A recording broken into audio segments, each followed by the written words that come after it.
Welcome to LightSource. Thank you. Lucy Barter. She's an embroidery artist. Is that what you would That's say? right. Yeah.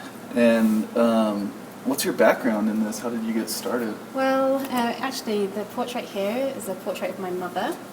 This was taken. It's a photograph that was taken by my father when they were at college together, and he had made the necklace in a metalwork class, and he was actually taking the picture as a project to. Yeah, I noticed that. And she was the one who kind of inspired me to do embroidery. So I was working in children's design here in San Francisco for a few years, and I decided to go back, or applied to go back and do the apprenticeship program, which was 3 years long at the Royal School of Needlework. I graduated in 2006, and I came back here, and now I teach embroidery in around the States. Awesome.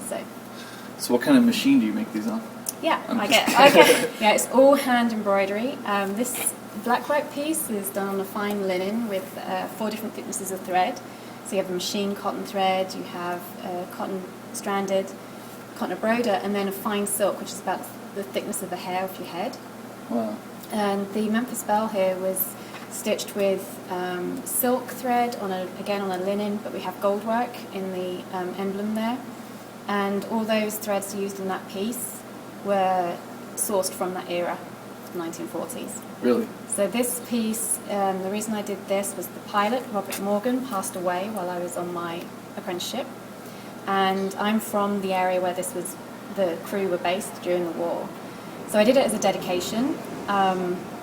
The plane was the first crew to fly 25 missions during World War II, sorry. And he was the pilot, the dog was the mascot.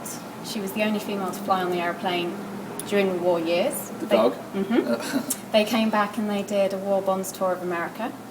Next month I'm going to meet the pilot's wife. It's going to go to an exhibition at their show there, so for everyone to see. Cool. And when we had our final year exhibition in London, there was a gentleman who was staring at that piece, and he was quite elderly. And I walked up beside him and he said, "Did you do this?" And I said, "I did." And he put his hand on me and he just said, "Thank you," and he had a tear rolling down his face. And it was my way of saying thank you to what all those airmen and soldiers and everyone who fought did. The detail is pretty amazing in the dog. Can you tell us a little bit about that? The dog is worked in something that's known as natural silk shading. And you work from the bottom and layer upwards, so he's got this shaggy coat to him, so his feet go in first, you put the bottom layer on and build up on top of that. They're all long and short stitches that are randomly placed, so it's got that scruffy coat. And the same technique has been used in the leg and the back and the hair of the bell herself. And but they're just finely placed so that it's got a smoother feel to it.